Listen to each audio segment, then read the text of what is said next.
And I'd like to have, at least a sample of those images in the book too, just as by the way, I think these people need to be mentioned too, type thing.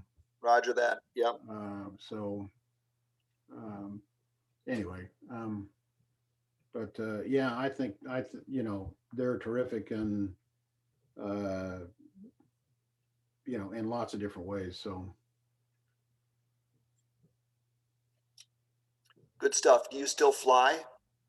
no, I'm a lab student pilot, to be honest with you.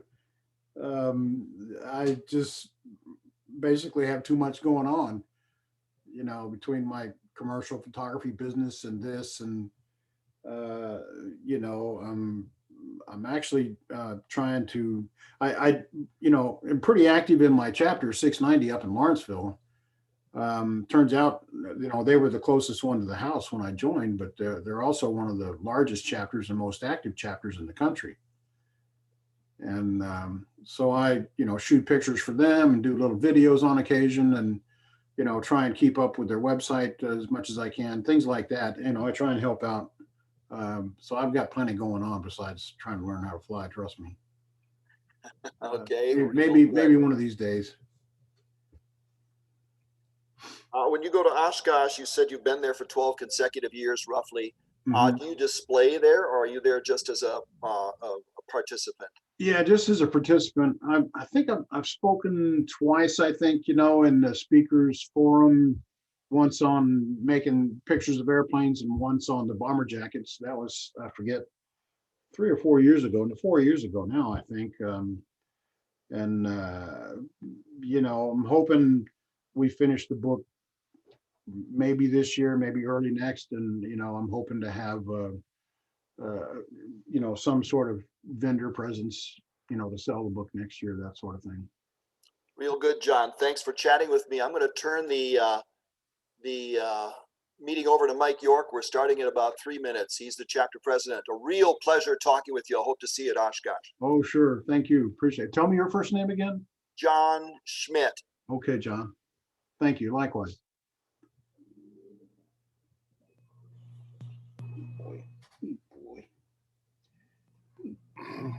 I usually start these a little bit late because people have a tendency to show up at the last minute on a Zoom call for whatever reason. Right. They're kind of rapidly populating right now. Yes, they are.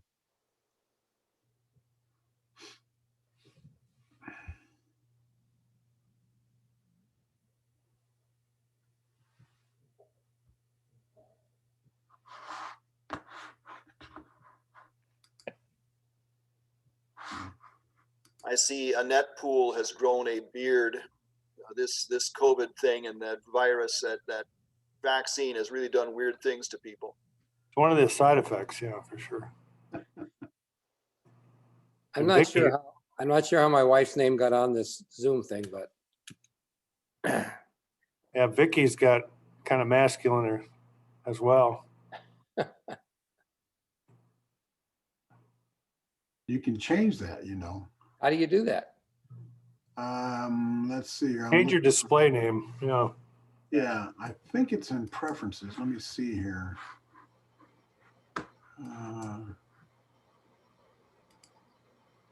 No.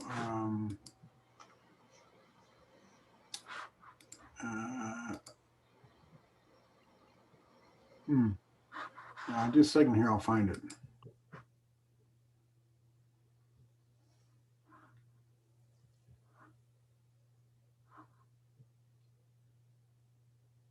Well, Profile.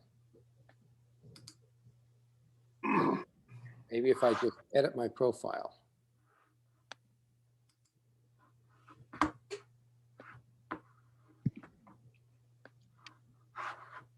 Simon somewhere with snow on the ground.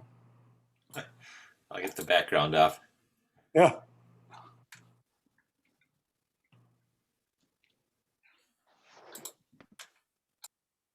'21. It keeps growing.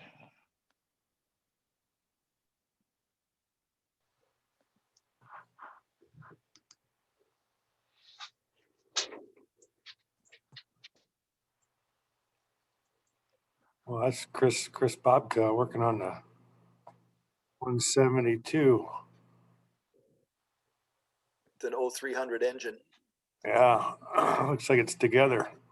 So it's a 12-cylinder 0600 because you got that one there. Oh, okay. Yeah. So You gonna tie we them had together?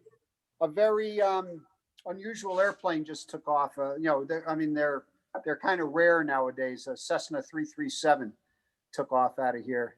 Yeah. And it has a different sound taxiing out. It has a different sound taking off, and it has a different sound flying over. Pretty quick airplane though, but he didn't retract his landing gear until he was well on his way. So I guess he doesn't trust it. So It's kind of thirsty birds, aren't they?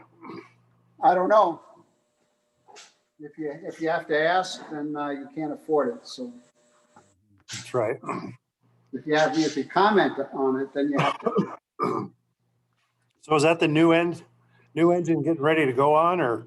Yeah, the new engine's on. Oh, okay.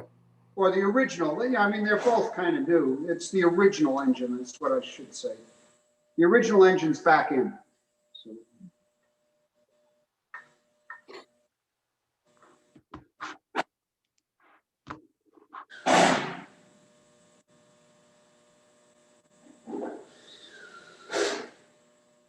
Any of you guys got digital scales? I need to do a weight and balance on an avid flyer out at Crystal. We've got digital scales in the chapter that chapter members can use.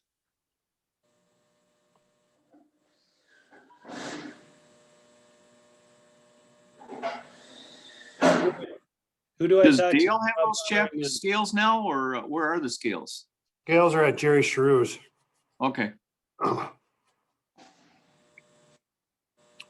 So if you need to use them, you can get a hold of me or Jerry to coordinate a pickup. 3 of them are at Jerry Shrew's. 1 is at Dale's. Yeah. Occasionally you run in an airplane with 4 wheels, but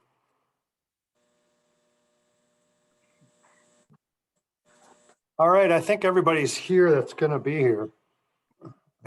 Oh, maybe not. Someone just popped in. We're up to 27. We usually get 30, 35 or so, sometimes more. No, that's fine. Yeah. But because if they're doing.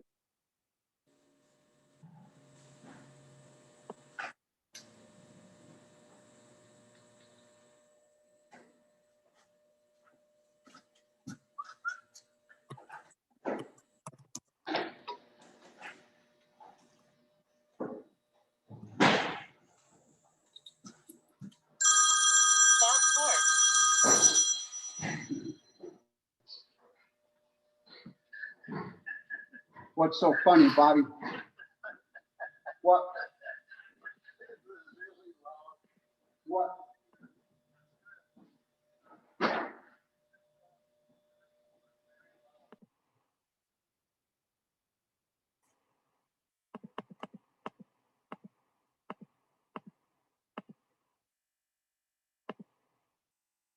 Well, John, are you ready to go?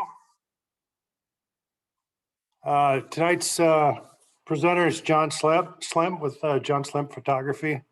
He's put together a really neat program tonight, and he's done some amazing work. And I'm not going to steal any of his thunder at all, so I'm going to let him take it over. You ready for me? Do I need to transfer control over to you, John? I don't know. Let's try it here and see what we have, Mike. Okay. What am I doing? Here we go. Can you see that? Yep. Yeah, perfect. Okay. Well, here we go. Thank you for the invite. I appreciate it very much. First of all, let me say that I'm a pretty casual speaker. You know, it's a small group. So if you have questions, you know, like me, I like to ask them then because I might forget them otherwise. So if you have a question, please feel free to chime in or, you know, put it in the chat and Mike can ask what have you, but otherwise we'll drive on here. So we're going to talk about the A2 summer weight flight jacket. That's the official moniker for these jackets. And this is just a plain Jane version here. I thought it would be best to start out with that, just so you could see, you know, in detail what they look like. By the way, they did not have side pockets for hands. You know, they had these front pockets. Putting your hands in pockets is considered unmilitary back then, and it is still today. So they did not have pockets. First of all, I'd like to say thanks to some folks. These folks have been kind enough to invite me in their door to shoot. You can read the list there.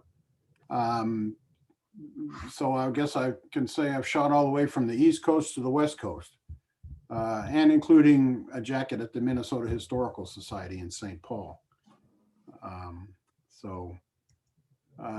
Thanks to the following people. Several of these are photographers and friends, people who have helped. My friends at EAA 690 that I belong to up in Lawrenceville, Georgia, just east of Atlanta. Of course, the family members and private collectors. Here's what we're going to talk about this evening, just to give you an outline. Self-explanatory there. So history of the jackets. They were first approved in 1931, and initially they were only issued to officers. Initially they were horsehide and later cowhide. Initially they had silk liners and later went to cotton. Both of those changes were due to the war. Going to cowhide because essentially they started running out of horses, and silk became necessary for parachutes and other things, you know, and so they switched to cotton liners. There were 18 different manufacturers, most of them in the Northeast, because that's where the garment industry was located at the time, New York, etc. One, I think, in Pennsylvania. There were 2 or 3 in the Chicago area, but most of them were in the New York area. And because of that, they had different colors on the cuffs and waistbands. And that's one thing that surprised me when I started shooting these jackets. The average cost, and by the way, at the time, the procurement system is different than it is today. The government procured all the parts of the jacket, the leather, the zippers, the cuffs and waistbands, the snaps, the liner, everything that was a part of the jacket. The government procured it and gave it to the manufacturers, and they basically took the drawings and assembled it, and it cost about $8 a jacket. In a surprise decision to a lot of people, they were discontinued in 1943 by General Hap Arnold. And of course, they're highly collectible. I began shooting these jackets basically on a whim in 2014. It's something I had always been interested in. And I put the word out through my EAA chapter if anybody had one. And lo and behold, one of the members had their uncle's jacket. So they brought it in and it was fantastic. I shot it, had artwork on both sides, and the project just sort of grew from there. My initial goal was 50 jackets, by the way, and so I've far exceeded that. You can see the 2 wasp jackets, although one of them's a knockoff, and that's the one that I shot in Minnesota. I've shot 1 Tuskegee Airman jacket, and we'll talk about that, and 3 replica jackets. So anyway, just for the photo geeks out there, I thought I would show you this basic setup. In the lower right there, that's called a strip light. It's 1 foot wide and 4 feet long, and there's one on each side. And basically it's a light box. I've got these plywood panels at the top and bottom. They're 1 foot high and they're painted white on the inside. There's a piece of white foam core on the floor. And then I built a little support out of 2x4s. It's also painted white in the center there, so the plex doesn't sag. and which is hidden by the jacket, so it's no big deal. And then, so there's strobes on each side going in through the strip lights, and what that does is it creates a white background. I didn't want to spend a lot of time in Photoshop stripping these jackets out and that sort of thing. And this does a wonderful job of it. And then you see the light on the left there, the Pro Photo Beauty Dish. So that comes in and it's got a grid on it. So it basically skims across the top of the jacket and then bounces into those fill cards. We call them fill cards. Basically, they're just reflectors.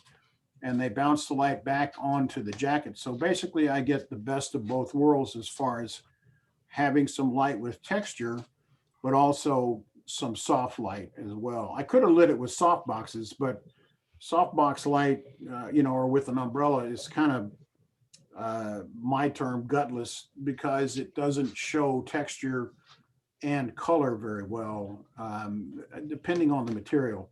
So I went with this. I tried it on the first one. That's the first one you see in the background there, 2 big prints, and it looked great. And I've just used the same setup for all the jackets. And I get up on the ladder and basically lean over as far as I can and shoot as much as I can straight down on the jackets. And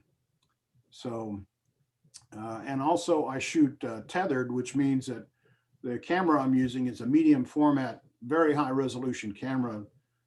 It's a 350 meg file, 16-bit when I bring it into Photoshop. So I can make prints the size you see in the background there, and they're not upsized at all. That's the full resolution.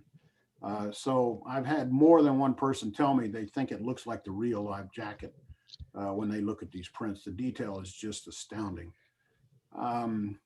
And so, but I shoot tethered to a laptop so that in about 3 seconds, the image comes into the software and I can see what I'm doing, if I need to make any corrections as far as, overly reflective areas, check focus, that sort of thing. But generally now I can shoot a jacket, depending on how much fussing we do, in about 10 minutes or less.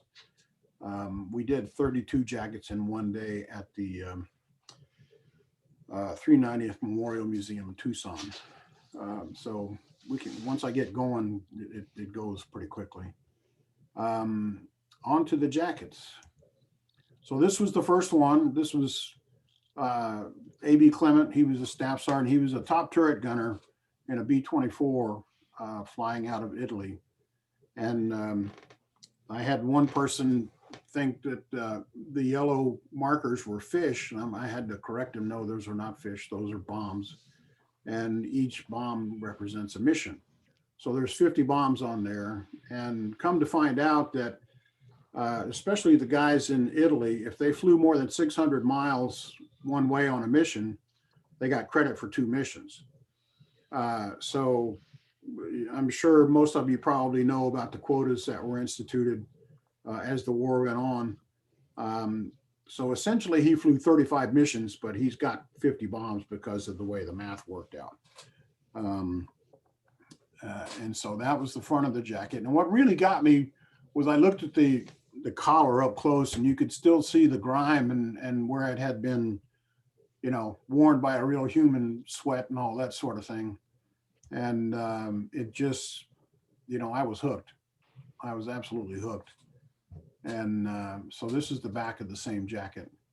And believe it or not, I think this is the only one. There's one or two more that had scantily clad women, but by and large,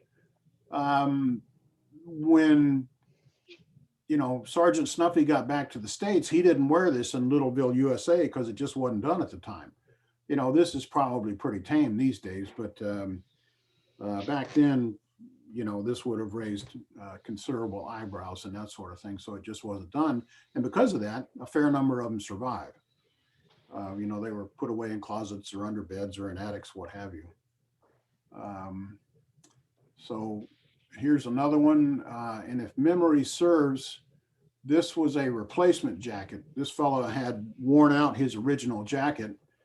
And so he commissioned this one, and it actually belonged to a friend of his who was killed in action. I've heard firsthand from an 8th Air Force veteran down at the Atlanta History Center several years ago. He said that often when a crew didn't come back, the first thing liberated from a fellow's footlocker was his A2 jacket. You know, having been in the military myself, I can understand that. Doesn't make it right, but that's the way it is. This is Bob Mitchell. We photographed him over in Alabama, just outside of Birmingham.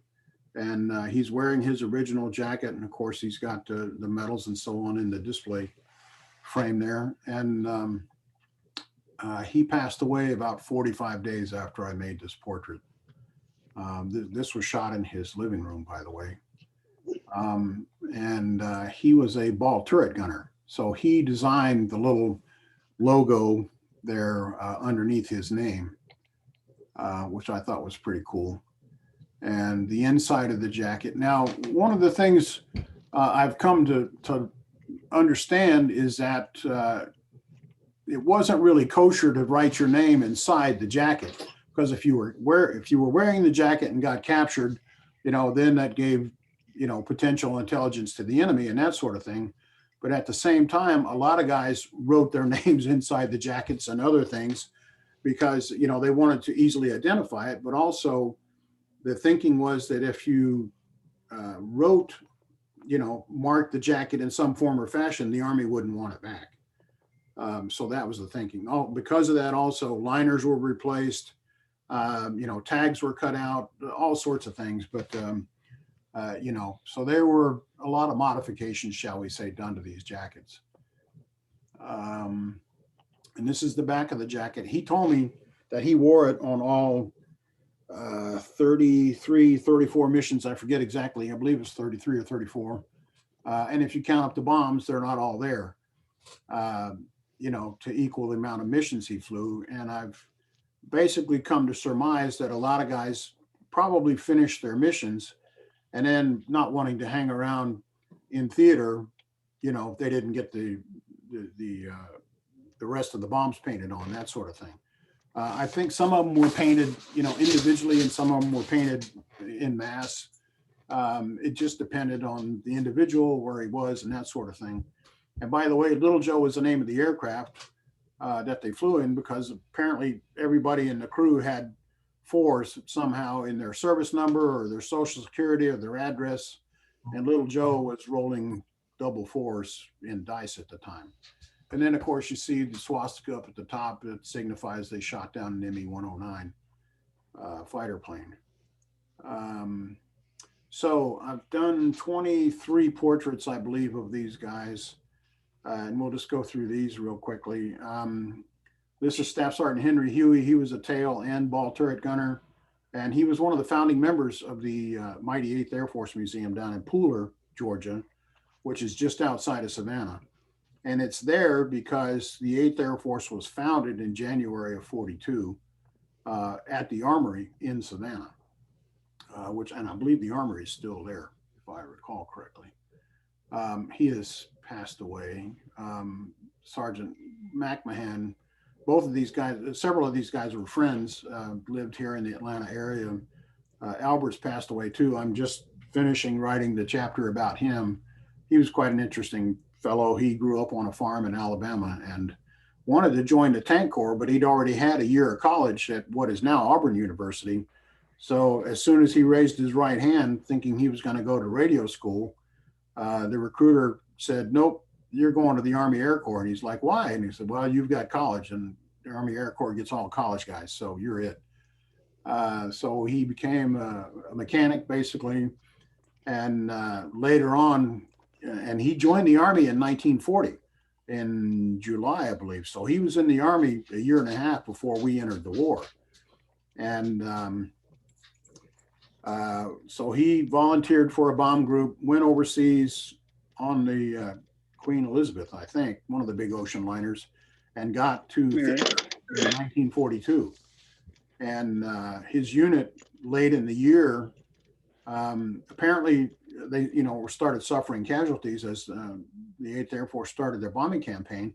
And apparently they replaced the aircraft and the officers, but the enlisted men were in short supply. So he volunteered to be a tail gunner. And when I heard this, I asked him one time, I said, "Albert, what were you thinking?" And he said, well, I didn't think about it much. And I'm like, well, that's obvious.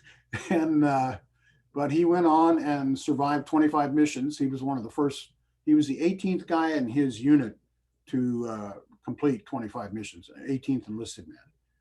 And came back to the States, did some jobs here in the States, and he stayed in the Air Force and retired as a master sergeant. And then he did civil service. He got interested in computers and became an expert in computer programming and data and all that sort of thing at the time. And he had a very interesting life, lived in Alaska for a time.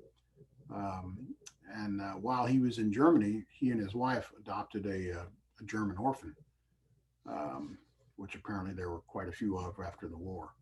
Anyway, very nice man.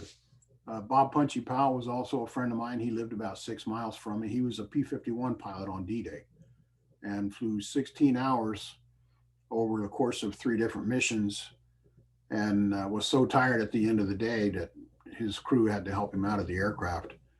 When they took off, I believe about 2 in the morning, it gets light real early in Europe in the summertime. So they took off in support of the invasion. I think about 2, it was still pitch dark. And because of the invasion, they weren't allowed any lights at all. So they lined up 4 abreast in this giant field and took off.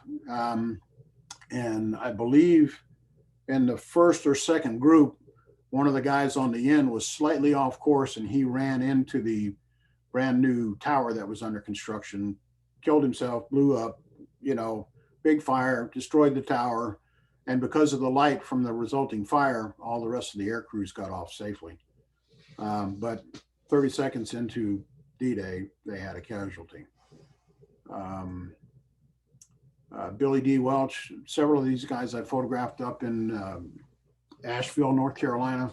He was a P-47 and P-51 pilot, and still, into his 70s was a flight instructor. I think he had been a flight instructor for over 50 years, and quite the storyteller too. Larry Goldstein here. I've got a short audio clip for you to listen to. He was a radio operator in a B-17. We arrived at our air base.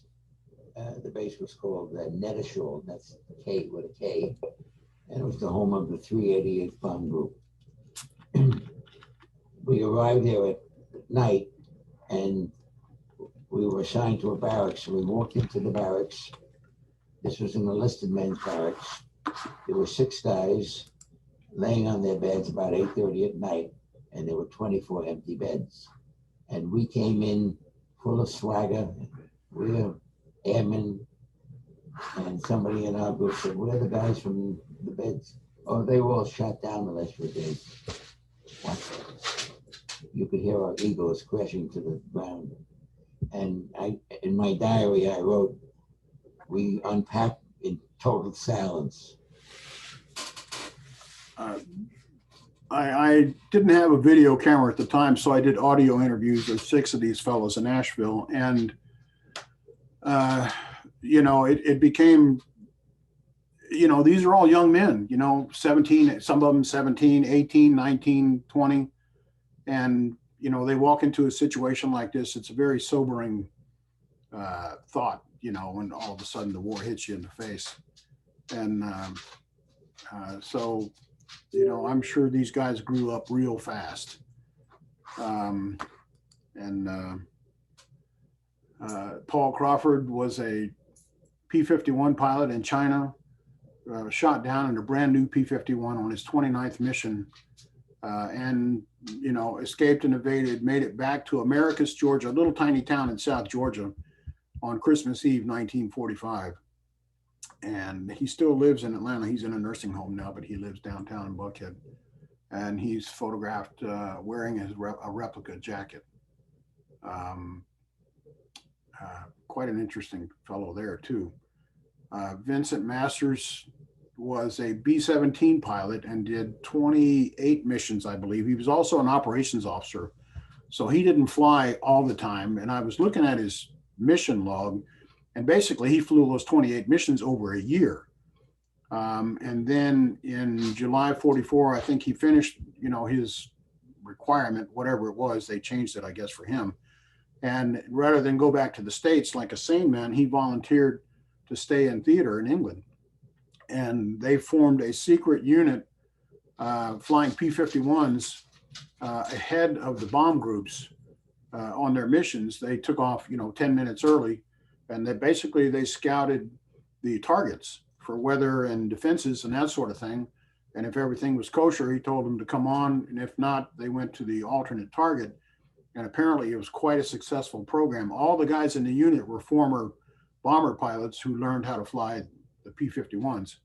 And so as a result, at 24 years old, because he was the commander, he was promoted to lieutenant colonel. He's shown wearing one of his original shirts from World War II, wearing the French Legion of Honor. This was photographed on his carport in Athens, Georgia. He has passed away now and is buried in Arlington. Really an interesting fellow. He went to medical school after the war and became a gynecologist, a graduate of Stanford. Super guy. Ray Preston was a P-47 pilot. And when I photographed him, I think he had had a stroke, so he couldn't really talk. But this model was literally hanging above his chair in his little apartment where he was living. And we pulled it down and wiped all the dust off of it. And he was holding it, in his waist. And then when I got ready to take the picture, he held it up like this. And fortunately, the light was good. And so I was very happy with this picture. He flew 93 missions, I believe, as a P-47 pilot. And after the war, he became the first licensed helicopter pilot in Georgia. Captain Richard Timberlake is a retired economics professor from the University of Georgia. He was a B-17 co-pilot and was wounded when a piece of flak came up through the bottom of the pilot's, the cockpit, and broke his femur in half. And I think that was before they got to the target. So they completed the mission. He got back and he spent 8 or 9 months, I think, the rest of the war in the hospital. Pretty interesting fellow too. And as it turns out, he married a German woman too. I'm sure there's a story there, although I don't know it. He was photographed on his carport, driveway actually, in the shade. Colonel Dick Cole, I'm sure you all know, he was Jimmy Doolittle's co-pilot. He was here in town several years ago for an event, and I was fortunate enough to get a few minutes with him. Couldn't find, we don't know where his jacket is. I asked his daughter who was with him and unable to find it. Also, Doolittle's jacket, I swapped emails with his daughter and nobody knows where his jacket is either, unfortunately. At that same event, 6 original Tuskegee Airmen, Harry Stewart on the left, retired as a lieutenant colonel.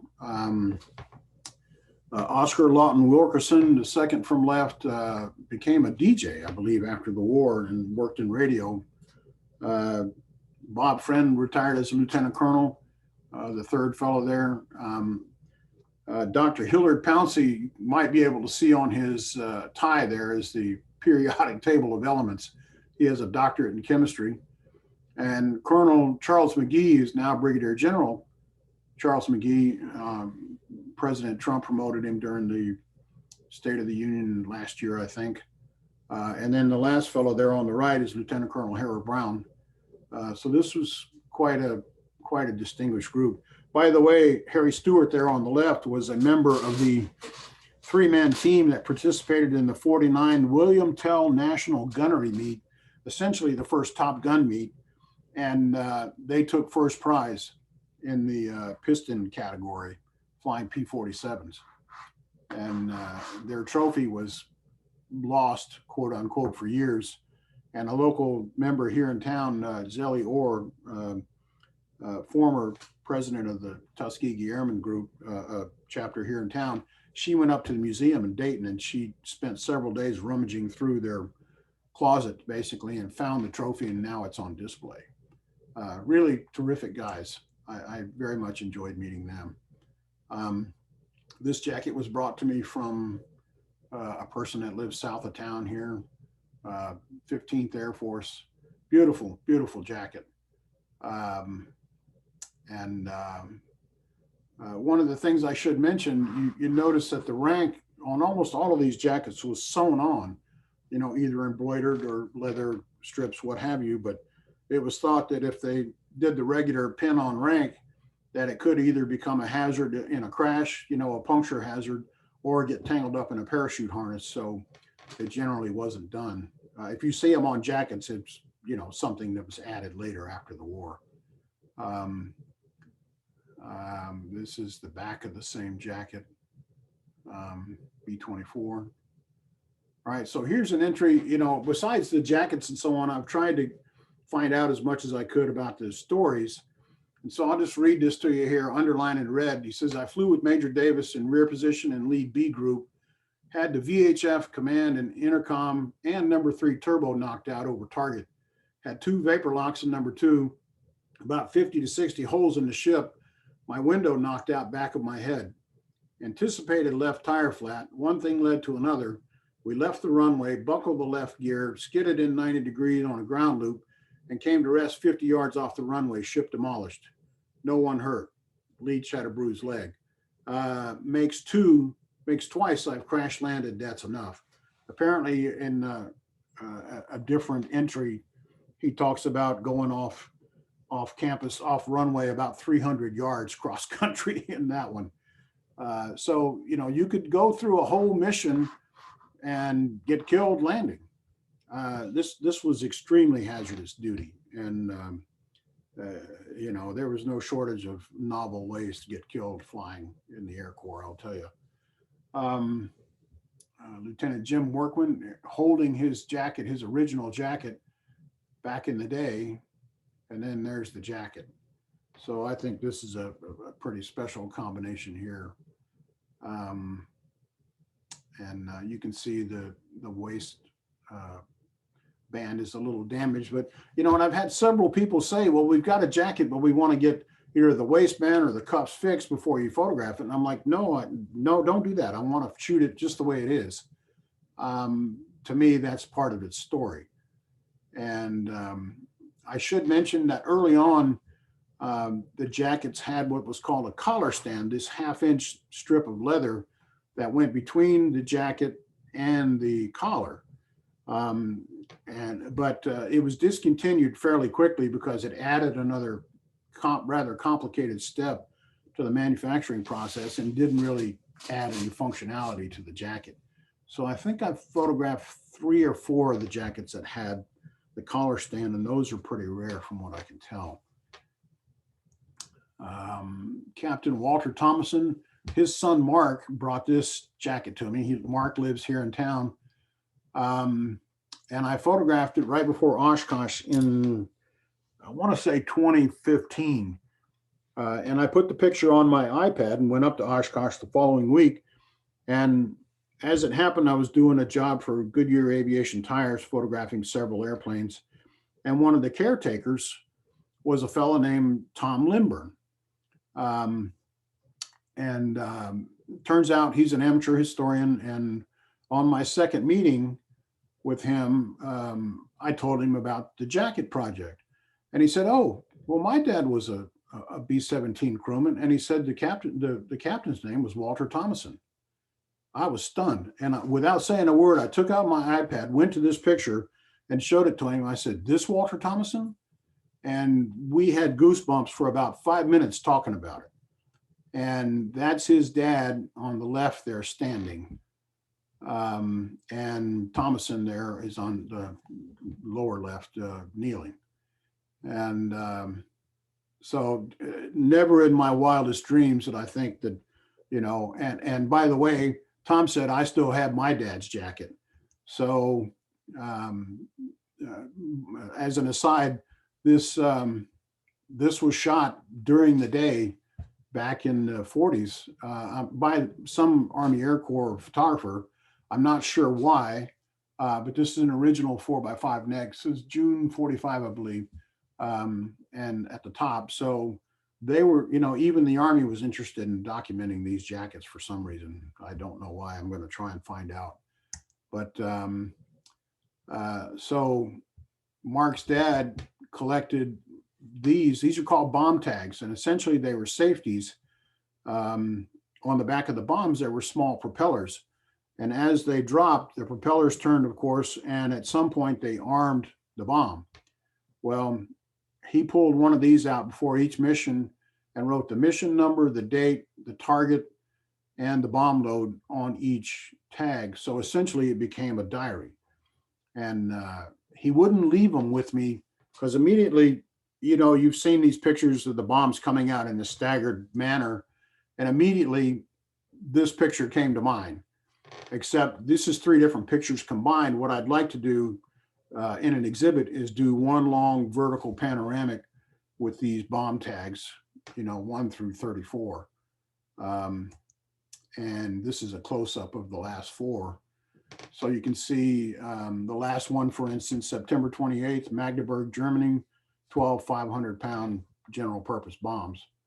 And I just thought this was such a clever way to, you know, essentially record your missions, short, sweet, and tactile, to say the least. And so this is the jacket that was brought to me the following year. Tom Lindbergh brought his dad's jacket, and as you can see, he wore it out. I mean, the sleeves are torn on the right side in 2 places. The cuffs have been replaced. Apparently he did a lot of heavy work with it, but there's no doubt in my mind that the artwork is, you know, from the same crew, and never in my wildest dreams did I think I would have 2 jackets from the same crew, but I'm going to put them side by side in the book. I just think it's so cool. Here's another jacket that was brought to me from a lady that lives in Decatur, just a short few miles away. And this, I told her, she came in with this jacket over the crook of her elbow.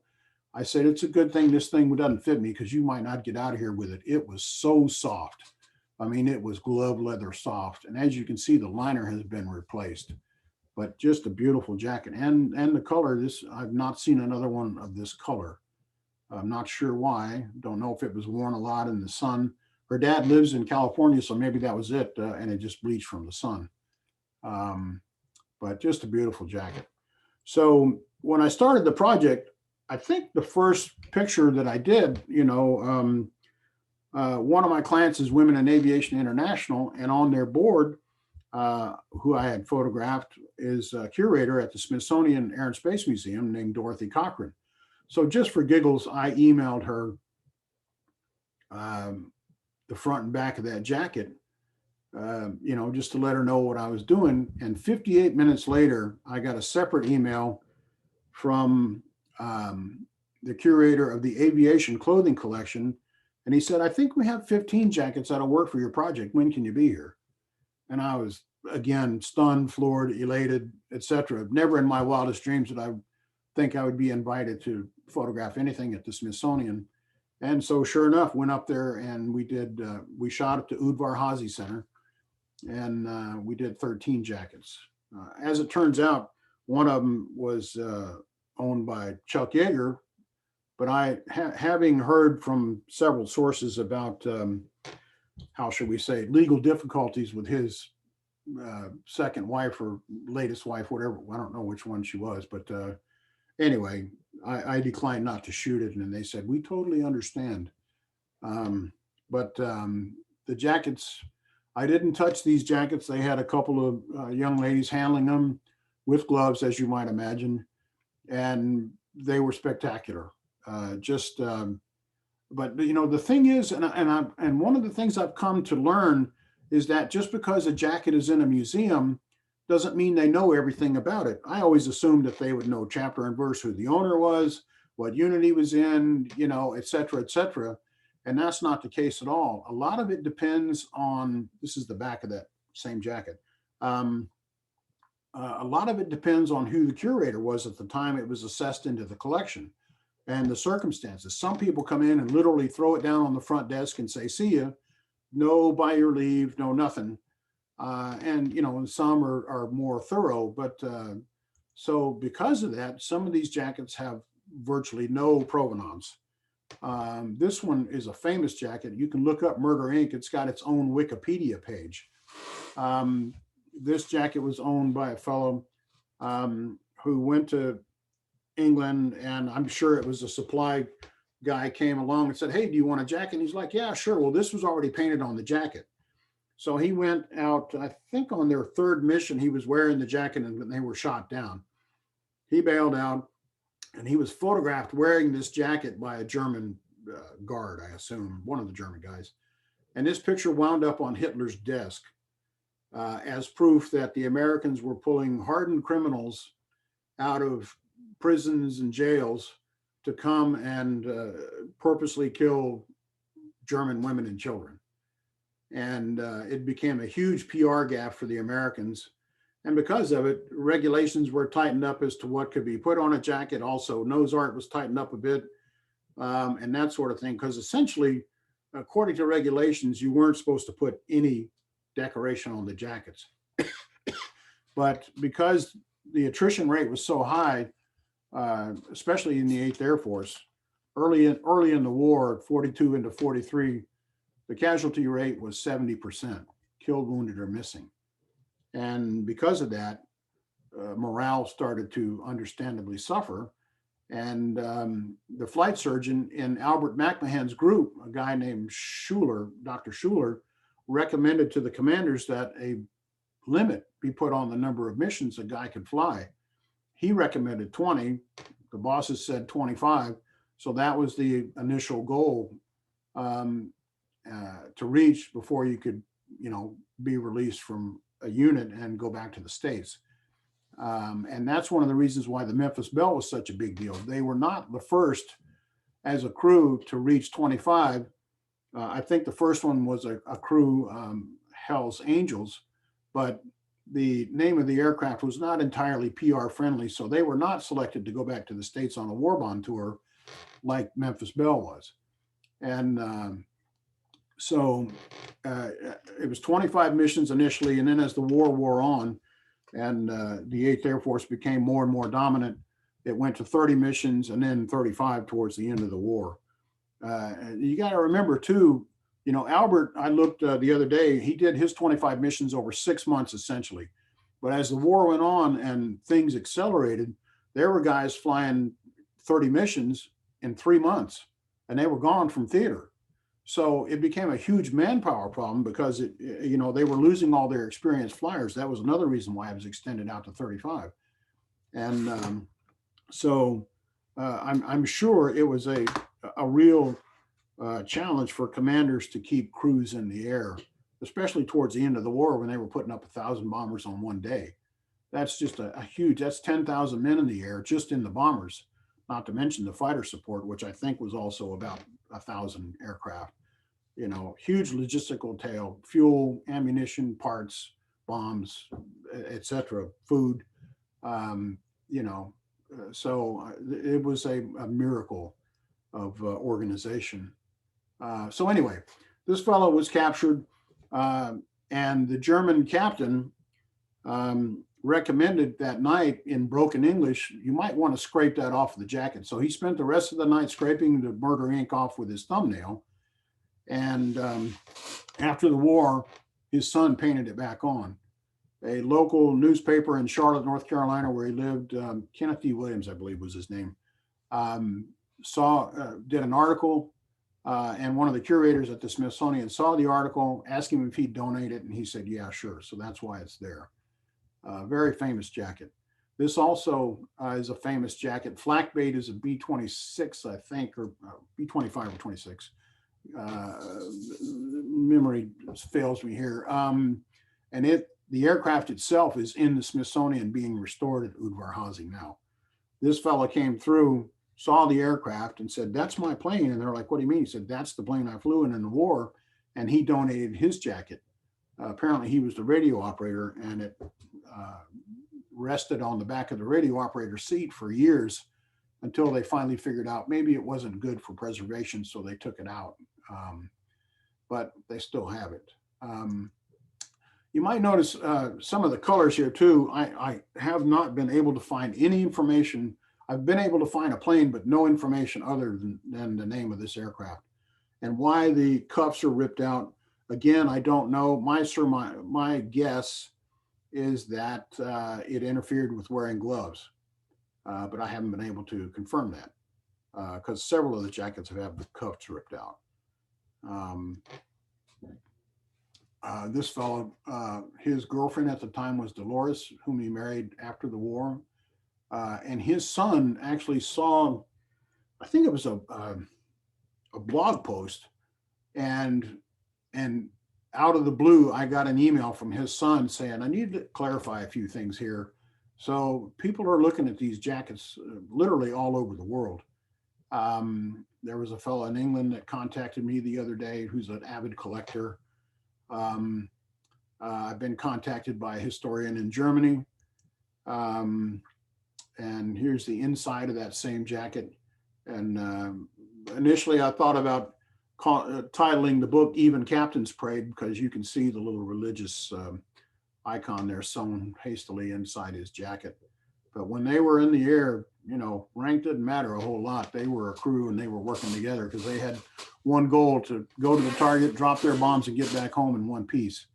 One thing you might notice also is the light colored discoloration there on the inside of the zipper on the right hand side. You know, that's almost like mold. While I was there, I was talking to the curator, you know, and I said, so what's the recommended way to care for these jackets? And he said, well, several people have, you know, treated them with different leather treatments and preservatives and all that. And because of that, you know, again, you can see on the right hand side here, next to the bombs, what looks like mold. You know, these jackets have started to discolor. And he said, don't do anything to them. Don't put any preservative on them, nothing. Keep them in a dry box, put some tissue, lightly stuff them with acid-free tissue, keep them in an acid-free box in a, you know, climate-controlled environment, no exposure to sunlight and all that sort of thing. And basically they'll last a long time. But you got to remember, you know, these were manufactured in the early 40s. So what is that, 80 years now, essentially? And they were work jackets. They were not, you know, destined to be museum pieces for a long time, but yet here they are. This is pretty famous artwork here too. And you might notice the flower bag and the little character there on the left-hand side, looks like he's got his hands up. It painted on there as PW. And what that means is that right after the war, I mean, literally that same week when the war ended, the 8th Air Force started flying B-17s and B-24s to prison camps to evacuate the prisoners who were in dire need. And so this was owned by a fellow named Waltz, who later became a brigadier general. And he flew in one of those missions, and the flower bag denotes that they flew a food mission over Holland. Apparently, the Hollanders in the fall of '44, their underground did some severe damage to the rail lines in Holland, which really ticked off the Germans. And the Germans instituted a nationwide food ban, essentially, and you know, started starving the Hollanders, so much so that over 18,000 people died of starvation in Holland. Audrey Hepburn was a child at the time, the actress, and that's one of the reasons why she was always so thin and small. And apparently she had health problems later in life because of it. But the Americans, let's see, so the King of Holland was in exile in England, and the writing was on the wall in late April, early May '45. And so he went to, I think, Eisenhower, and Eisenhower directed that they strike a deal with the German commanders in Holland, which they did. And essentially, if you won't bomb us, you know, we won't shoot at you, and we'll let you drop food to the Hollanders. So that's what happened. And many, many thousands of tons of food was dropped by the Brits and the Americans to people in Holland. And there's pictures. The Americans called it Operation Chowhound, I believe, and the Brits called it Operation Manna. But same goal was to supply food to the Hollanders. And there are pictures online of literally people with their hands, you know, pointing to the air as these aircraft flew over, just dropping tons and tons of food at low altitude. Really quite interesting. This jacket was made in Australia. and I believe it's goat hide. It's quite thin, not in great shape, but made in Australia. On the tag, you could see the different color type of liner there, and it was ripped up pretty bad in the back too, but still. That led to another realization that these jackets were manufactured outside the States. They were manufactured in England, Australia, and probably elsewhere using the original, drawings and specifications. So, again, probably a pretty rare jacket. This was from one of the units in China. That's the China, Burma, India patch on the right-hand side here, left sleeve. As you might know, the Flying Tigers, the original Flying Tigers, I believe, disbanded after 7 months, I believe, in 41. And then another unit later on was called the Flying Tigers, but they were not the original Flying Tigers under Chenault. Anyway, so this is one of the jackets from later on. And this is a blood chit, or sort of a blood chit, and that's CHIT. Chit is a British word that they picked up in India, which means ticket. And essentially, and we'll talk about it later on here. I'll just leave it at that.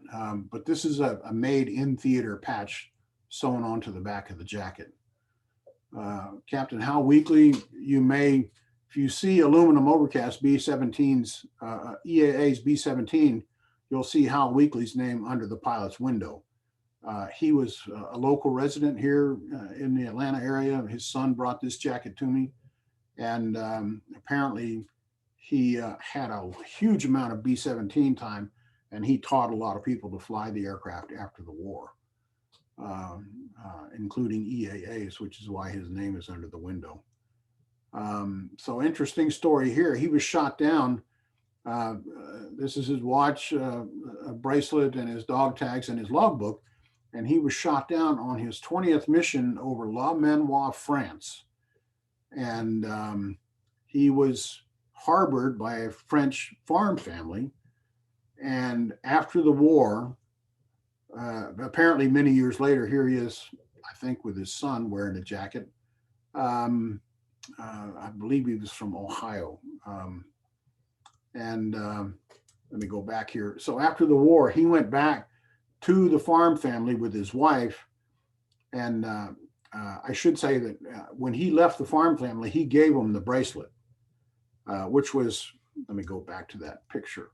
So he gave them that bracelet, and which was, could have been incriminating. Had the Germans found it, they could have killed the family because they knew they would have been harboring, American flyers. But after the war, he went back, he visited the farm family with his wife, and they gave the bracelet back to him. So just, again, one of those things that truth is stranger than fiction.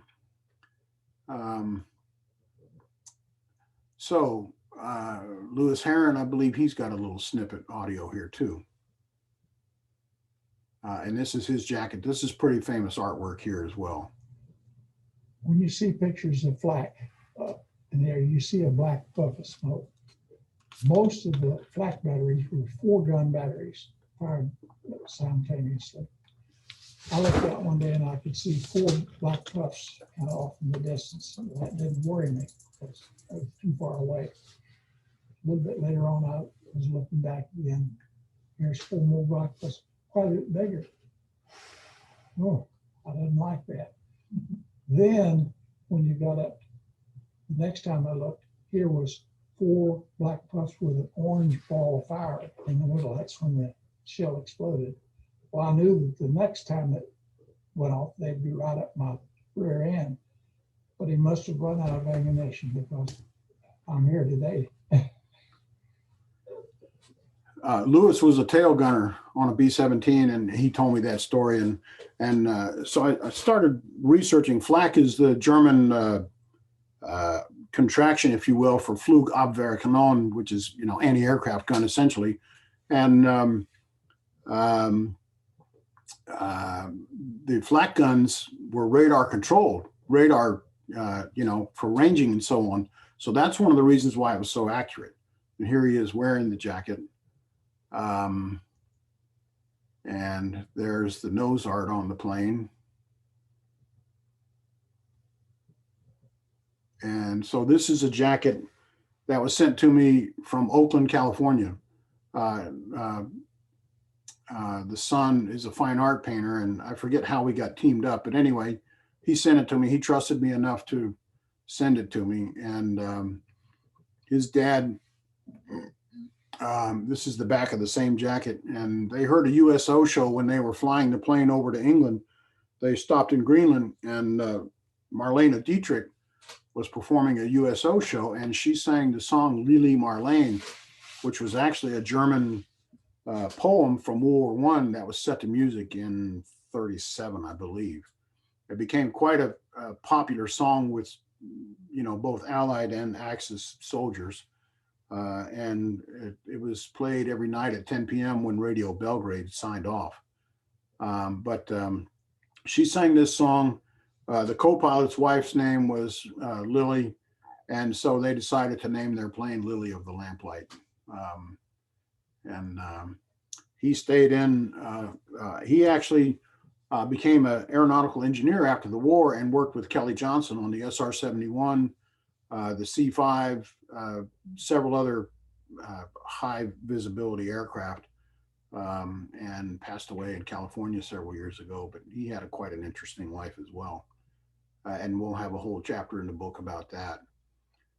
Edwin Silsby flew P-47s in North Africa.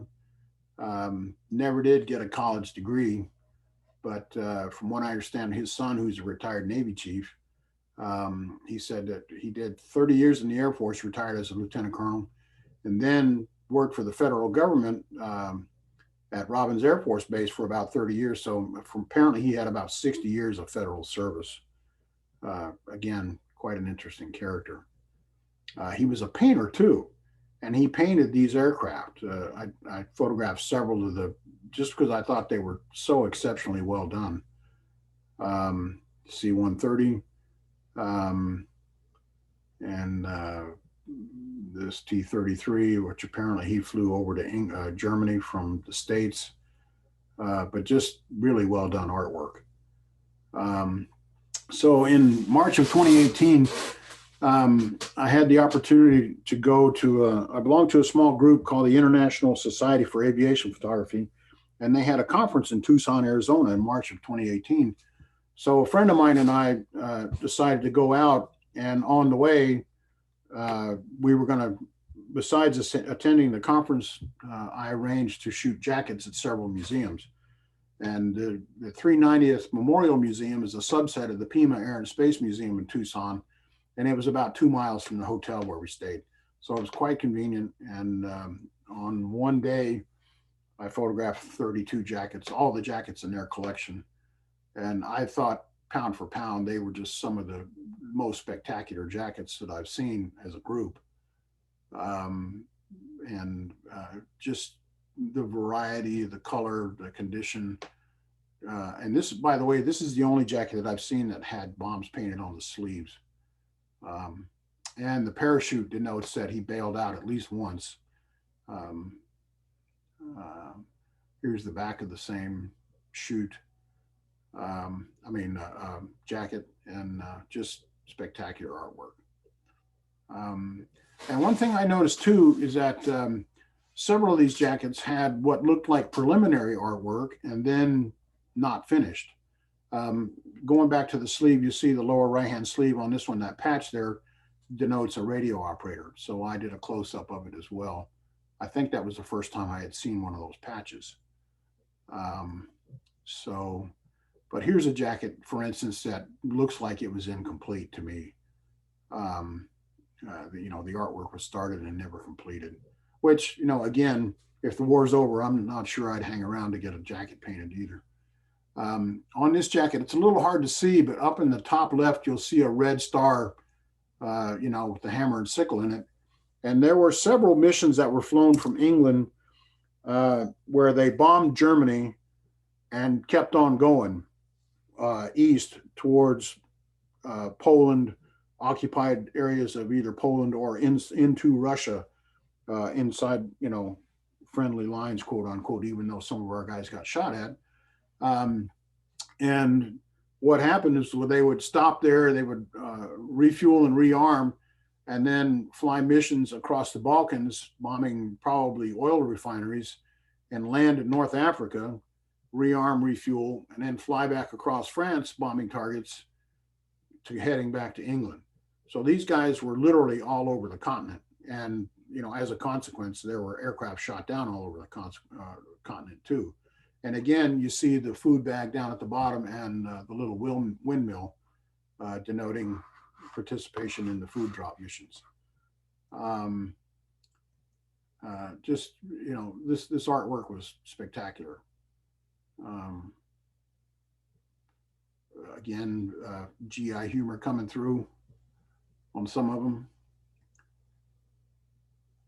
This again, and the other thing too, initially the artwork itself is what attracted me to this project.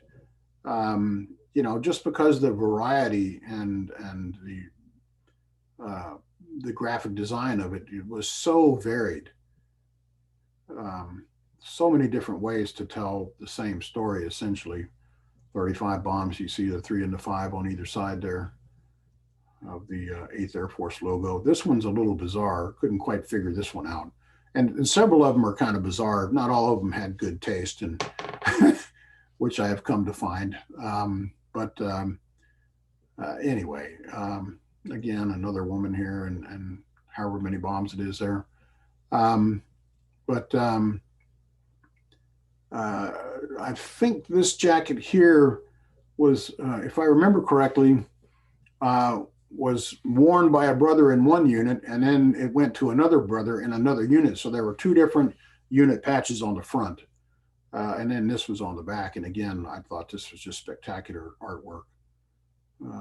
Again, very novel. The targets, where they were from, California, etc.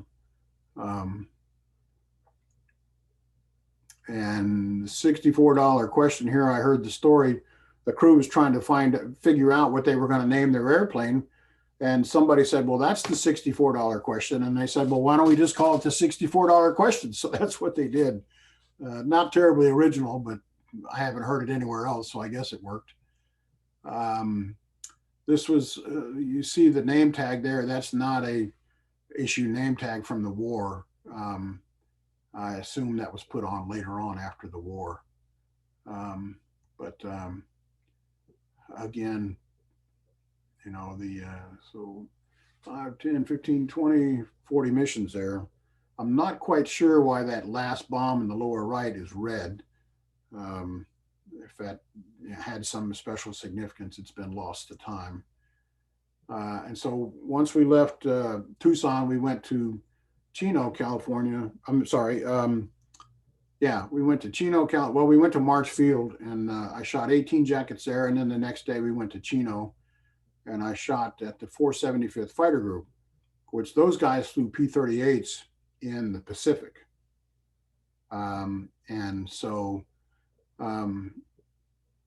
There weren't a lot of call for heavy leather jackets in the Pacific, as you might imagine. So there's not a lot from that theater. Now, this is a blood chit. This is a proper blood chit. And initially they were on the outside of the jackets, which seemed dumb to me because it was a convenient aiming point. So eventually they were moved inside the jackets. And essentially what it says in French, Vietnamese, Thai, Korean, Chinese, Japanese, and Laotian is, I'm an American flyer. I'm here fighting the Japanese. If you'll help me, food, water, get back to friendly lines and so on, you'll be rewarded. Now, the catch is they had to have that number down at the bottom, 84660. If they didn't have the number, essentially it was no tiki, no laundry. And this was an issue item. They were issued in bulk to the units, and then the units would hand receipt them down to the individual flyers. And these are still in use today. I've talked to several people who had them issued in Iraq and Afghanistan. And as you might see up at the top, this is a size 48 jacket.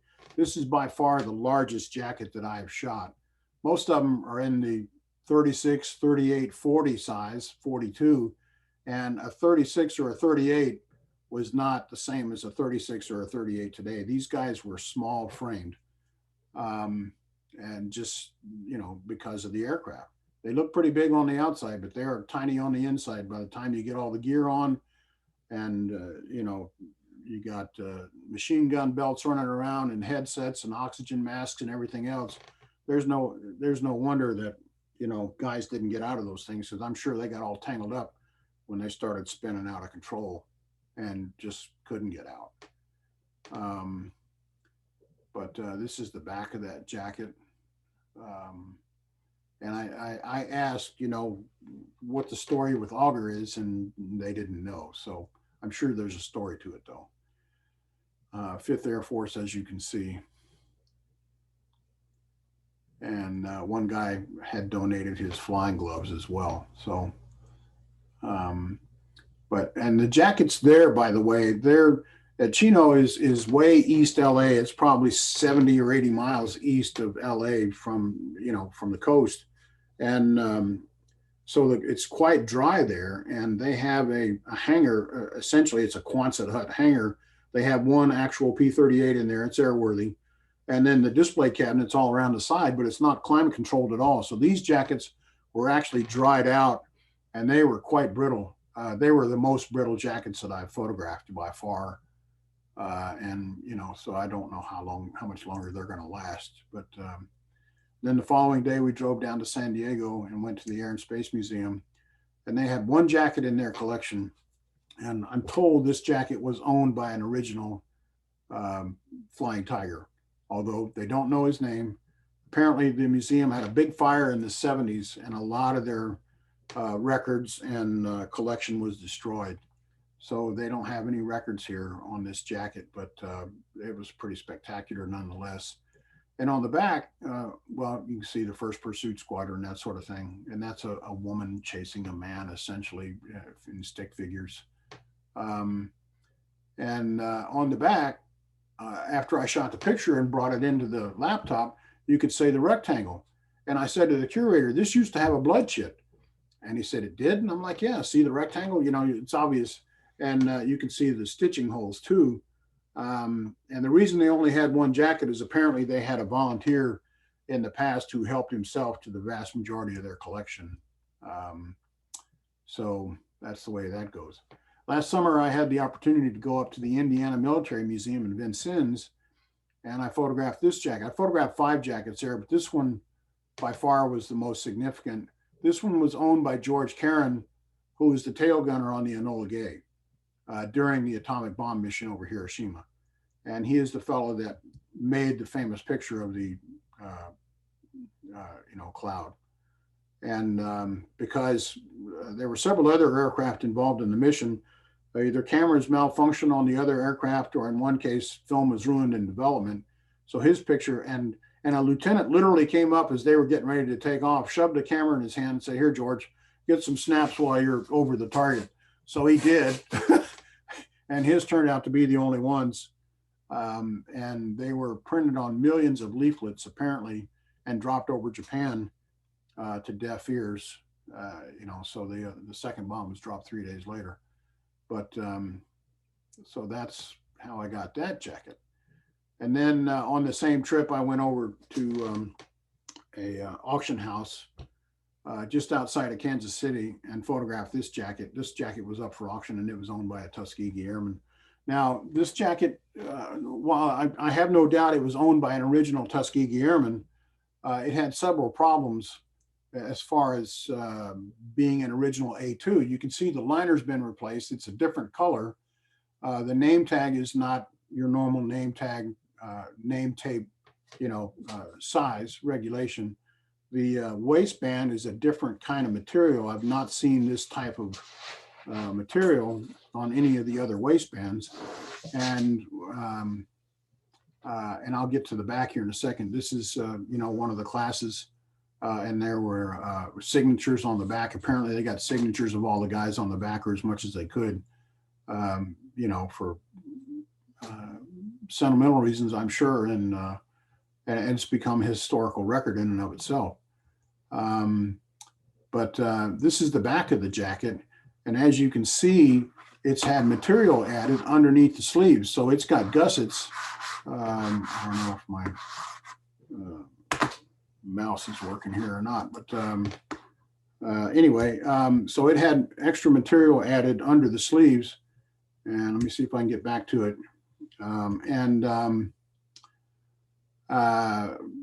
You know, so it was not, to my mind, an original A2. It was some sort of hybrid, if you will. But so there you have it. That's where we are right now. What are your questions, please? Let me give it back to you here. Stop sharing. Okay. Okay, Mike. It looks like the jackets were almost three-dimensional. Did you have something inside them to bring them up towards the camera? Yes, thank you. I'm glad you mentioned that. I've been putting bubble wrap in there just a little bit, you know, so they wouldn't be totally flat. I put a little bit in the chest area and a little bit up in this area here. None really in the sleeves. And I just wanted to give it a little bit of dimension, not a lot, but just a little, because it looked weird to me when it was totally flat, you know, like a t-shirt flattened on a bed. So yes, I have been doing that with all the jackets. Yeah, I agree. Except at the Smithsonian, they didn't like the idea of bubble wrap, so they used some archival stuff. I forget what it was. It looked more real. It looked like, you know, it was like just taking it off somebody. Mm-hmm. Yeah, I had one small exhibition here in town in 2017, and the lady who runs the gallery, she had 6 of them printed downtown, front and back, 3 different jackets, and they were printed like on 3/4 inch foam core. And a company used a laser to cut around the outside of the jackets, right around the actual edge of the material. And we hung them up on the wall like that. And several people came in and looked at them, and they thought it was the real jacket on the wall.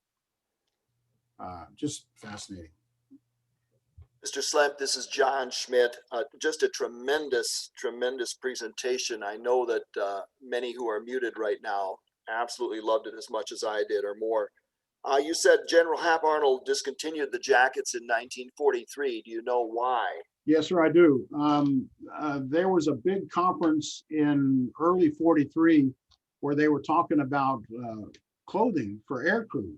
You know, you got to remember these aircraft were not pressurized until the B-29 came along. So, you know, staying warm was a real problem for these guys. And again, these were summer weight jackets. Almost universally, these jackets were not worn on missions, especially in Europe, because they just weren't warm enough. And so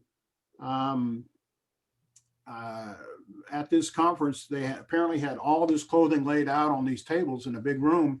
And he went around and he got to the A2 and he threw it on the floor and said, I want something better. And so because of that, the contracts were, you know, finished out that were already let, but they didn't buy any more. And they finished issuing, you know, all the, however many there were, until they ran out of stock. And then they went to, I believe, the leather, I mean, not the leather, the nylon jacket. The nomenclature escapes me, but they went to the warmer jackets. You know, because a lot of these aircraft had electric shot out, you know, in, I forget, 43 and so on. I believe they started issuing electric flight suits to these guys that they plugged into the airplane. And if the electrical system got shot out, they froze, basically, you know, or froze or took us off, you know, tried everything they could to stay warm. And, you know, and frostbite was a severe problem if they were wounded, you know, and that sort of thing. So he said, I want something better. And it was an unpopular decision, I should mention too, because a lot of guys, they just flat out love those jackets. They love the way they looked. You know, I've got a lot of crew pictures where everybody's wearing them and they just love sporting those jackets. And apparently they were quite the chick magnet too when they went down to London, you know, so, which didn't hurt, you know. You mentioned flak bait. It's a B-26 Martin. And it was, of course, as you know, it was shot up quite a bit during the war. You also, a project like this feeds on itself. Yes, it has. No one knows that you're doing this, but as you gain a reputation, more and more and more invitations start coming in from various and sundry places and individuals. How far out in the future are you booked for future photographic projects, and what places do you want to hit yet? Well, there's a jacket in Williamsburg, Virginia that has a wonderful story associated with it. A fella called me out of the blue on my phone several years ago and told me the story. It was owned by his uncle who was killed. They were leaving a target over the Brenner Pass in Italy, and the plane was basically shot in half. He was the tail gunner, and he was killed. And his brother, the tail gunner's brother, showed up at the same unit the very next day, being assigned to that unit. And he said, "Hey, where's my brother?" You know, and everybody thought he was pulling a bad joke. He didn't know his brother had been killed the day before. So I'd like to get that jacket just because of the provenance in the story. And from what I understand, there's a couple of jackets at an African American museum in Detroit that I think were Tuskegee Airmen jackets. And I'd like to get those if possible. And, you know, I think I would, you know, do a timeout at that point as far as photographing any more jackets. You know, at some point I've got to, you know, get this book done. You know, I didn't really want to become a career jacket photographer, so to speak, although it's been wonderful, you know, but, you know, I tried to start the project at the 8th Air Force Museum down in Savannah. I understand they have, you know, between 80 and 100 jackets, but like I told them, I don't want to shoot all of them. I'd like to shoot 20 or 25 that have great artwork and great stories, but I haven't been able to get in there. And anyway, that may change. You know, besides the book, we want to do a traveling exhibition, you know, really to some big museums. The Smithsonian is one that comes to mind. You know, some of the other museums where I photograph jackets, I think would hopefully welcome us in the door. And, you know, we're probably going to do a website devoted to it and that sort of thing. I haven't put all the jackets on my website for several different reasons. One, I just didn't want to clog up the site, but also people, you know, take liberties with digital files these days. And, you know, I didn't want to steal my own thunder, so to speak. But, you know, and I should mention too, that one of the chapters that I want to put in the book is how these jackets influence fashion worldwide. I mean, you know, we've all seen, you know, the World War II movies, of course, but also, you know, oh, I forget the Marlon Brando movie where he's wearing jackets, you know, and the motorcycle jackets and all that sort of thing. But it just spawned so many different takeoffs in the fashion world that I've actually hired a fashion historian in New York City who, as it turns out, spent some time in London as a child, because her dad was a banker and he lived there. And she's going to research, you know, how these jackets influence fashion worldwide. And I'm really looking forward to that. I think that'll be quite interesting. And that's not been done in any of the books, the previous books that I know of. You know, I'm trying to make it a fun book, you know, more than just a picture book. You know, I really do want to, you know, like I told you, the story about Albert and Erickson's got a wonderful story. These guys have some really interesting stories to go along with, you know, the jackets and the portraits and so on. So I'm writing the text now and so on. And I've got a wonderful team just today. So I did a book proposal last summer, and just today I received these. I don't know if you can see it or not. This is the book proposal in, let me turn this rear screen thing off here, and maybe you can see it better. Now let's see, where is it? There it is. Okay, none. Okay, all right. So now you can see my messy office, but we'll live with that. All right. So this is the book proposal, and with a treatment that my graphic designer has done in Houston. He was a client on a job several years ago, and we were talking about the project one day, and he said, "I'd love to design this book." So we've taken the book proposal itself, and he has basically given it a treatment so that you can see how the book itself may look. And when he showed this to me, I just, you know, basically got goosebumps. It's gorgeous. And, you know, we're talking about how many people may view it. did you know there's over 600 aviation museums worldwide? And so, Google is your friend. And here's some of the pictures of the portraits and so on. We're going to use this to basically solicit contributions from corporations and so on, hopefully to get the book published. We've decided we're going to publish it here in the States because it's, such an American thing. We're going to publish it ourselves, and we'd like to have it on the street by Christmas. I don't know if we'll meet that goal or not, but we're working hard at it. And, my team is, I've also got a lady involved who lives in Auburn, Alabama, who's a former part owner of an Indy racing team. And she did a lot of marketing and fundraising for Indy racing teams when she lived in Indianapolis.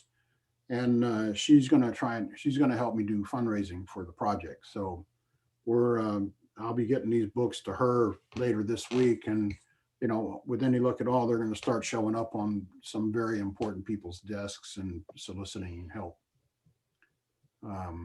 That's probably more than you wanted to know, but what are your other questions, please? To know. It's spectacular. Thank you so much. Oh, sure. Thank you. Well, it really has been a ton of fun and led me places that I never imagined I would go. And which is one of the cool things about being a photographer. But, besides that, I just, having met these guys and, I feel like I've had the opportunity to touch history. How many guys can say they touched the guy who participated, in the Doolittle raid over Tokyo, or D-Day, or, things like that. These are all things I read about as a kid, and tried to imagine in my head what it was like to be there, would I have been up to snuff, all that sort of thing. And, and these guys, they willingly got in these aircraft and did it day after day after day, knowing they were going to get shot at and possibly killed. I was reading Albert McMahon's, little memoir the other day, and he said, I think on his second or third mission, there were two aircraft directly behind him. He was the tail gunner, and they collided, and both of them went down, and he was right in front of it.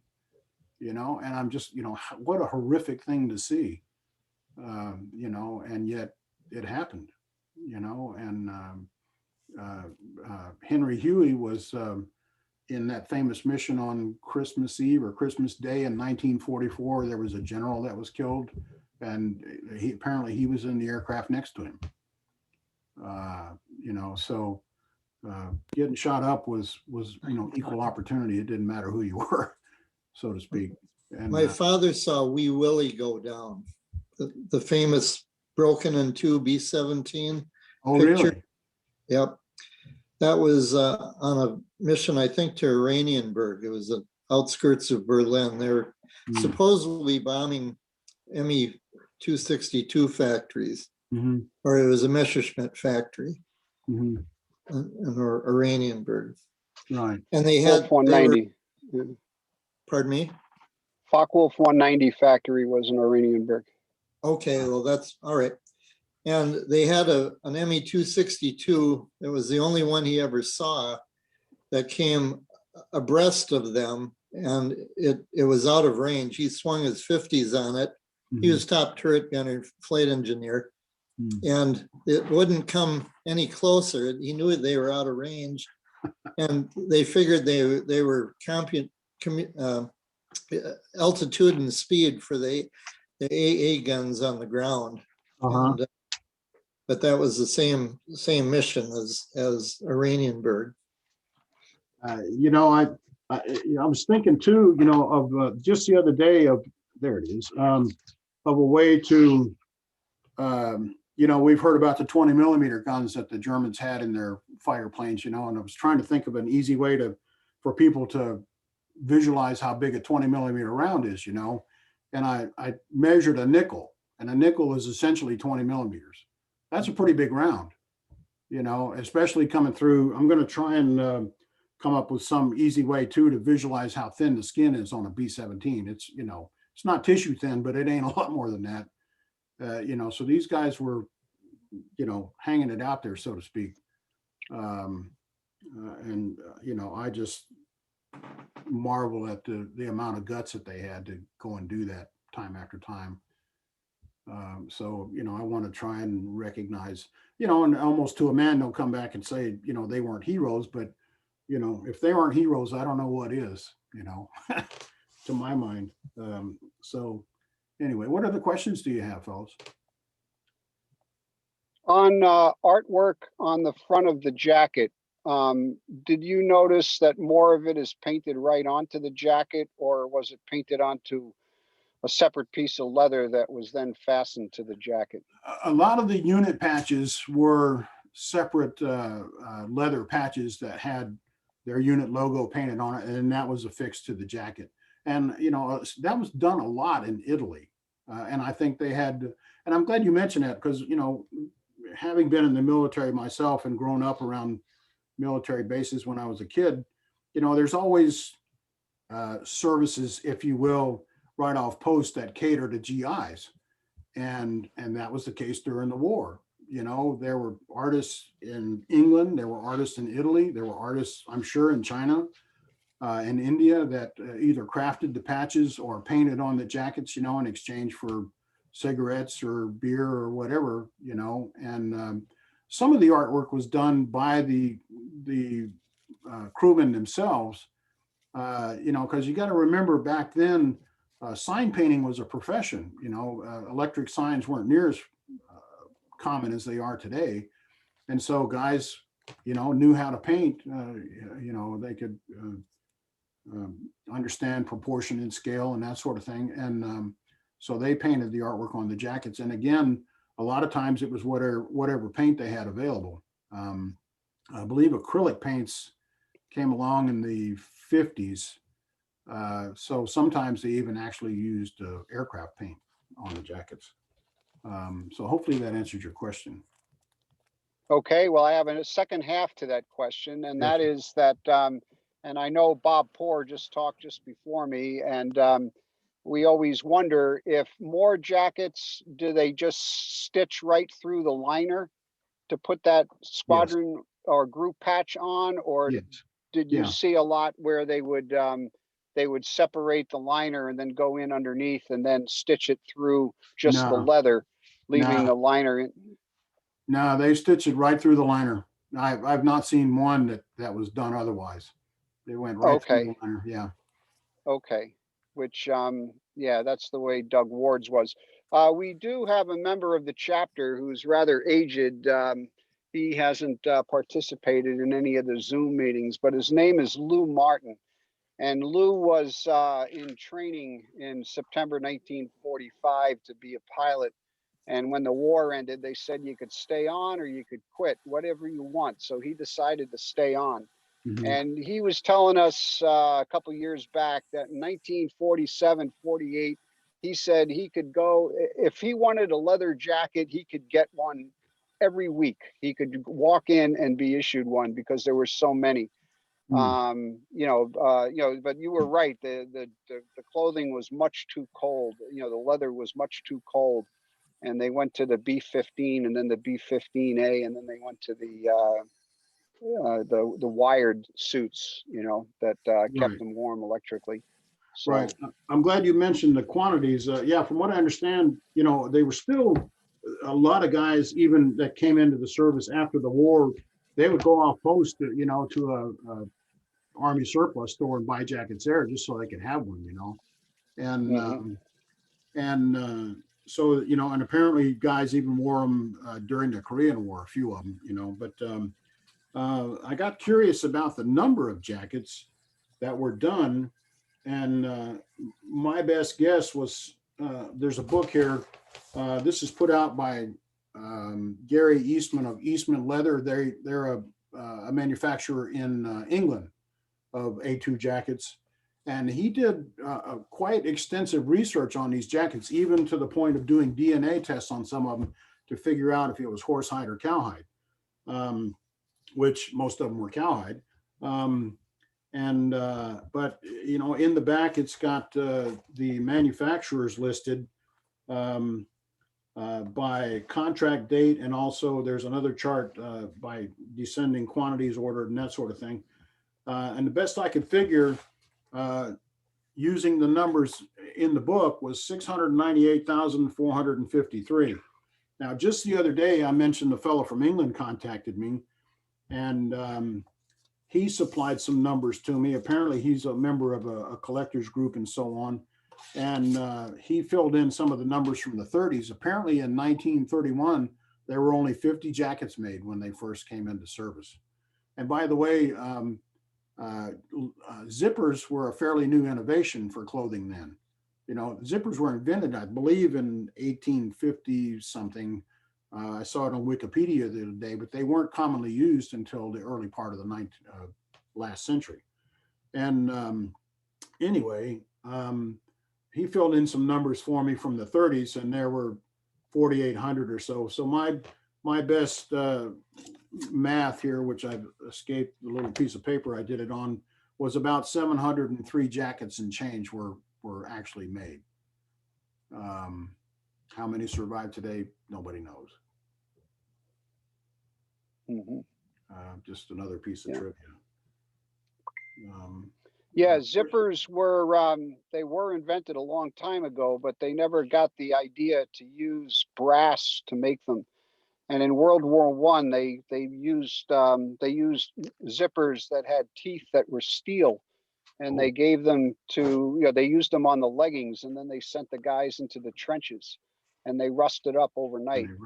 And that caused a huge row. And so they just said, we're not going to use zippers. They're no good. And it took many, many years for zippers to be reaccepted by the military. Interesting. I didn't know that. Thank you for telling me that. Interesting. Yeah, you can know more and more about less and less until you know everything. Yeah, exactly. Know, as I get older, I know more and more about less and less. Yeah. Yeah. Other questions, please. Scott, I just wish that some of our other members who have cool leather jackets, I wish they had participated tonight, because they really would have liked this this presentation. So you've done a great job, John.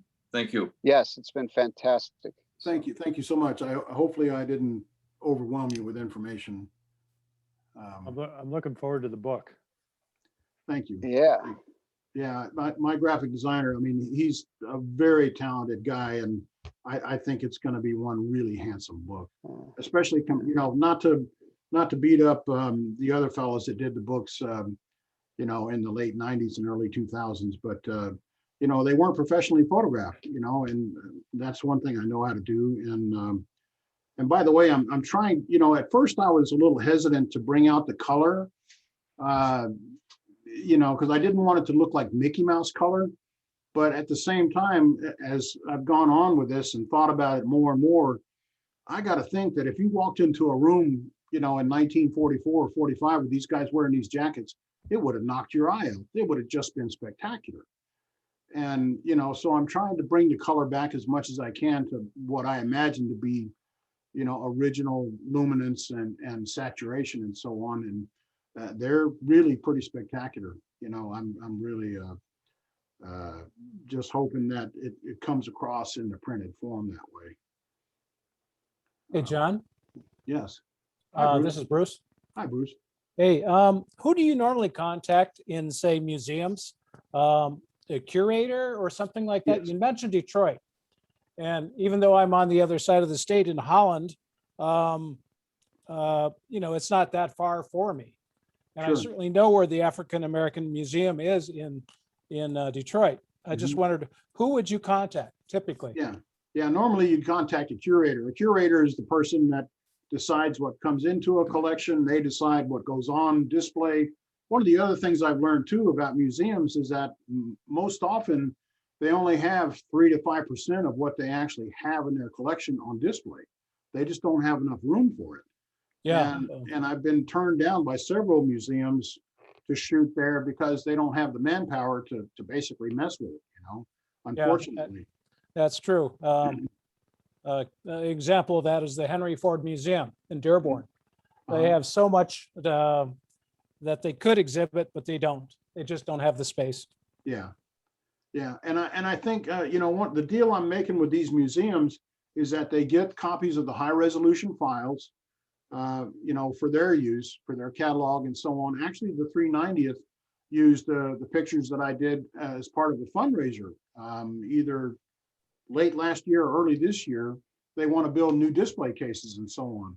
And so they used the pictures that I had done and given to them, you know, in that effort, which I was more than happy. I was thrilled, you know, about that. And, you know, so they're getting, and because, you know, essentially at some point, these jackets are going to go away. They're either going to fall apart physically or be disposed of, unfortunately. And so, you know, museums are now, a lot of museums are going, they're archiving their files digitally, you know, they have to. Because, you know, the shoebox is not going to shrink, so to speak. Right. And, you know, so hopefully this aids them in that effort as well. Yeah. Well, I have some time. I could knock around and see if I can connect with the curator and just kind of describe the project, and then I'll let you take it from there. Okay, yeah, Bruce. Folks, this is a longtime friend of mine, Bruce Hartley. Yeah, please, Bruce, go ahead. I would appreciate that, to be honest with you. Okay. And, you know, so any other questions, please? Well, fellas, I've enjoyed it immensely, and you know, my hat is off to you for sticking through an hour and a half, and you know, and hopefully, if you see me at Oshkosh, come up and, you know, grab a hold of me and tell me who you are, and I'll say and, you know, thanks, and that sort of thing. But yeah, you know, it'll be nice to meet you face to face. Yeah, one last thing.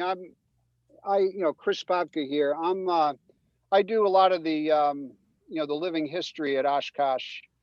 And it would be good if you came by and visited with us, because there's quite a few that would like to hear what you have to say. You know, we're big encampment, all the olive drab tents over over by in the the paddock Warburg where area. all the Mustangs and stuff park. We're always Sure. right No, I there. know exactly where it is. Yeah. Yeah. So, and there'll be, you know, there'll be 50 people that will be absolutely, you know, they would just love to hear what you have to say. I mean, not so much during the day, but come by in the evening. Yeah. You know, one of the evenings, and Well, you know, we can set rig up something up some where you sort could of. actually, yeah, you could actually do a presentation in our big, you know, we have a big not a mess tent, but, you know, it's like a big GP medium. Sure. With a bunch of chairs, but we could have you talk at one of the assemblies or something. I'd So be happy the to, guy yeah. that is the guy that's the organizer for us is a guy named Kevin Wisniewski, and he's an artist among other things, but he does a lot of reproduction jacket art, and he's you know, taken photos from you know, like the nose artwork from Freighter Bob Ewicks, who's one of our members. I wish he was talking tonight or here tonight. But we took the nose artwork right off of his dad's Thunderbolt and put it on the back of a jacket. And then because Kevin is so good at knowing all the different pinup pictures, he was actually able to find the original photo that Bob's dad used for the artist to put up on his Thunderbolt. Wow. Which I thought was an incredible link. You know, like, you know, not only did, you know, do we have the artwork, but we have the picture that was the inspiration for the artwork. Sure. You know, which could be another line for you to follow, you know, because some of the, you know, the girls and stuff and some of those photos, they didn't come out of somebody's imagination. They came out of a magazine or right. You know, or something like that, or off a photograph. Yeah, apparently Varga girls were a big deal at the time. Yep. And you know, a fair number of them were used as models for those artists. Have you considered to do one of for the Navy as a backup for you? You know, I shot jackets at the National Naval Aviation Museum down in Pensacola, you know, early in the project, not knowing what I know now. And they actually had one or two A2s, but the rest were 422s, essentially. You know, the early jacket with the mouton collar and all that sort of thing.